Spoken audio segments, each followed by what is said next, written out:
ओम शांति।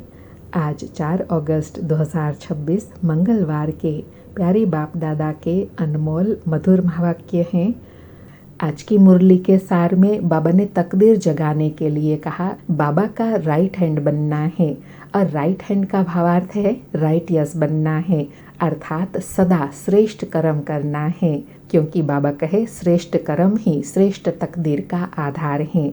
और उसके लिए पुरुषार्थ बताया कि अभी बच्चों को आत्म अभिमानी बनना है। इसमें बड़ी मेहनत है। घड़ी घड़ी अपने को आत्मा समझ बाप को याद करना है। यह गुप्त मेहनत है। बाबा कहे जैसे बाप गुप्त है तो मेहनत भी बाबा गुप्त कराते हैं। बाप स्वयं आकर कहते हैं, बच्चे मुझे याद करो तो कल्प 5000 वर्ष पहले मुआफिक तुम फिर से सतोप्रधान बन जाएंगे। और साथ में कहा कि बाप बच्चों को समझाते हैं, हे रूहानी बच्चों, अब बाप तकदीर बनाने आए हैं। स्टूडेंट स्कूल में तकदीर बनाने जाते हैं ना, वह छोटे बच्चे होते हैं। तुम छोटे नहीं हो, यहाँ तो बड़े बुजुर्ग बच्चे सब हैं।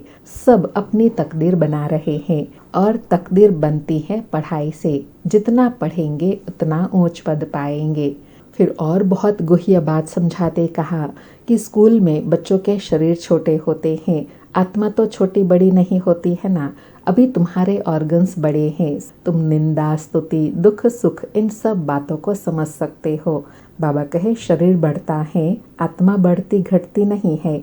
आत्मा तो एक रस होती है, कभी घटती बढ़ती नहीं है। तो बाबा कहे उस आत्मा की बुद्धि के लिए बाप कस्तूरी जैसी सौगात देते हैं, और वह है सृष्टि के आदि मध्य अंत का ज्ञान।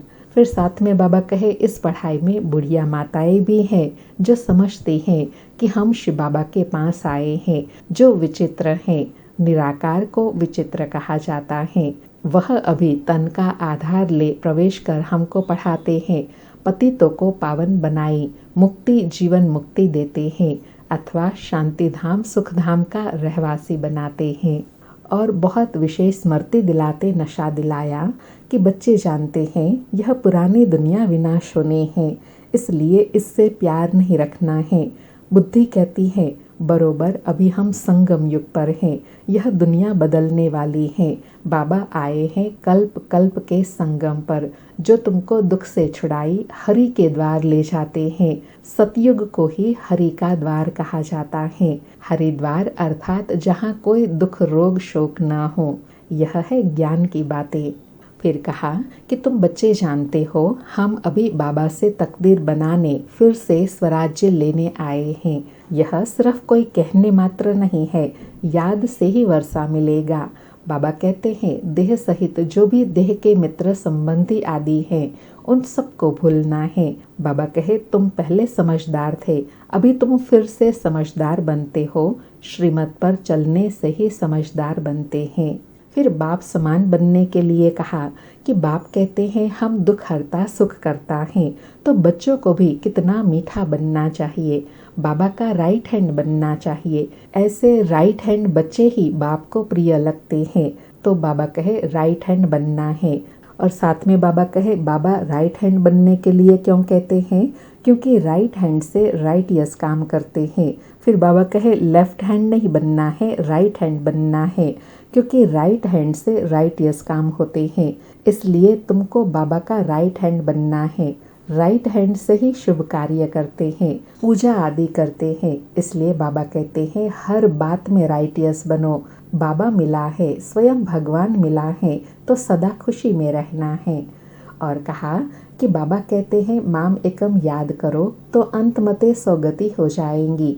श्रेष्ठ गत मत की मत अभी ही बाप आकर देते हैं। इसलिए गाया जाता है ईश्वर की गतमत न्यारी है। अभी बाबा कहते हैं मीठे बच्चे याद करो, एक बाप ही सर्वशक्तिमान है, ऑलमाइटी अथॉरिटी है। उनको याद करने से शक्ति मिलेंगी। फिर सर्विस के लिए विशेष अटेंशन दिलाया कि आजकल भाव स्वभाव भी बहुत हो गए हैं, तो बच्चों को आपस में मिलकर सर्विस में लग जाना है। दुनिया में राजाई में आपस में नहीं मिलते हैं तो राजाई ही उड़ जाती है, दो पार्टी हो जाती है। दो पार्टी होने से प्रेसिडेंट को भी उड़ा देते हैं, बाबा कहे द्वैत मत बड़ा नुकसान करती है, फिर भगवान का भी सामना करने में देरी नहीं करते हैं, इसमें बहुत नुकसान है। इसलिए बाबा कहे अब सर्विस में एक मत होकर चलना है। साथ में बाबा कहे बाप बच्चों को सृष्टि के आदि मध्य अंत का ज्ञान सुना रहे हैं। अब कोई धारणा करे व ना करे वह अपने पुरुषार्थ पर मदार है। और विशेष कहा कि ऐसे नहीं कोई पर बाबा आशीर्वाद व कृपा करेंगे, इसमें कृपा आदि मांगने की बात ही नहीं। प्रेरणा से अगर कोई योग और ज्ञान सिखलाना होता तो फिर बाबा कहते मैं इस गंदी पुरानी दुनिया में क्यों आता, परम धाम में बैठे बैठे प्रेरणा आशीर्वाद से काम करता। लेकिन बाबा कहे मुझे यहाँ आना पड़ता है, प्रेरणा आशीर्वाद की बात नहीं। और विशेष कहा कि तुमको अभी 3 इंजन मिली है इकट्ठी। लौकिक में बाप अलग, टीचर अलग, गुरु अलग होता है। यहाँ तुमको तीनों इकट्ठे मिलते हैं, बाप, टीचर, सतगुरु। सुनते हैं प्यारे बाप दादा के अनमोल मधुर महावाक्य। आज बाबा कहे मीठे बच्चे, बाप के राइट हैंड बनना है तो हर बात में राइट यस बनो, सदा श्रेष्ठ कर्म करो। मीठे बच्चे, बाप के राइट हैंड बनना है तो हर बात में राइट यस बनो, सदा श्रेष्ठ कर्म करो। आज मुरली से प्रश्न है, कौन सा संस्कार सेवा में बहुत विघ्न डालता है? उत्तर में बाबा कहे स्वभाव संस्कार के कारण आपस में जो द्वैत मत के संस्कार हो जाते हैं वह सेवा में बहुत विघ्न डालते हैं। 2 मतों से बहुत नुकसान होता है। क्रोध का भूत ऐसा है जो भगवान का भी सामना करने में देरी न करे। इसलिए बाबा कहते हैं मीठे बच्चे, ऐसा कोई भी संस्कार हो तो उसे निकाल दो। अर्थात श्रेष्ठ पुरुषार्थ में जो विघ्न रूप व बाधा है उस संस्कार को निकाल दो, परिवर्तन कर दो। आज मुरली में गीत बजा, तकदीर जगाकर आई हूँ, नई दुनिया बसाकर लाई हूँ। सारी मुरली से धारणा के लिए सार है। पहला पॉइंट, जैसे बाप दुख हरता सुख करता है ऐसे बाप समान बनना है, बहुत मीठा बनना है, सदा शुभ काम करके राइट हैंड बनना है। दूसरा पॉइंट, कभी 2 मतें नहीं बनानी है, भाव स्वभाव में आकर 1-2 का सामना नहीं करना है, क्रोध का भूत निकाल देना है। आज प्यारे बाबा का वरदान है, स्वयं की स्मृति में रहे, अपने हर कर्म को संयम नियम बनाने वाले अथॉरिटी स्वरूप भव। स्वयं की स्मृति में रहे, हर कर्म को संयम नियम बनाने वाले अथॉरिटी स्वरूप भव।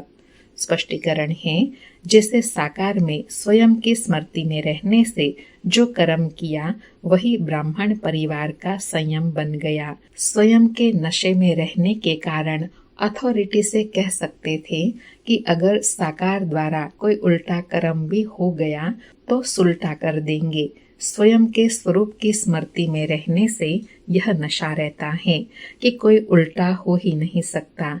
आप बच्चे भी जब स्वयं की स्थिति में स्थित रहो तो जो संकल्प चलेगा, जो बोल बोलेंगे व कर्म करेंगे वही संयम नियम बन जाएंगे। आज बाबा ने स्वस्थिति बनाने के लिए बहुत ऊंचा स्वमान दिया कि जब हम स्वस्थिति में स्थित होकर के कोई भी कर्म करते हैं तो वह हर कर्म, बोल, संकल्प सब श्रेष्ठ हो जाता है और वो कर्म ऐसे यादगार बन जाते हैं, वही कर्म संयम नियम के रूप में बन जाता है जिसका फिर अनेक जन्म गायन चलता है। आज का स्लोगन है, पवित्रता का पिलर मजबूत करो तो यह पिलर लाइट हाउस का काम करता रहेगा। पवित्रता का पिलर मजबूत करो तो यह पिलर लाइट हाउस का काम करता रहेगा।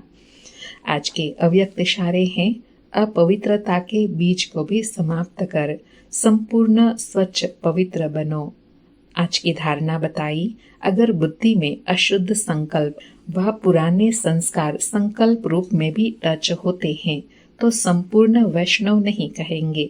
जैसे कोई अकर्तव्य कार्य देखता भी है तो देखने का असर हो जाता है, उसका भी हिसाब बन जाता है। इस हिसाब से सोचो तो पुराने संस्कार व अशुद्ध संकल्प बुद्धि में अगर टच होते हैं तो भी संपूर्ण वैष्णव व संपूर्ण पवित्र कैसे कहेंगे।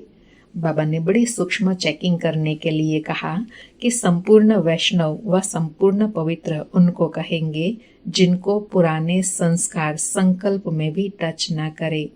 अच्छा, ओम शांति। शुक्रिया बाबा, शुक्रिया।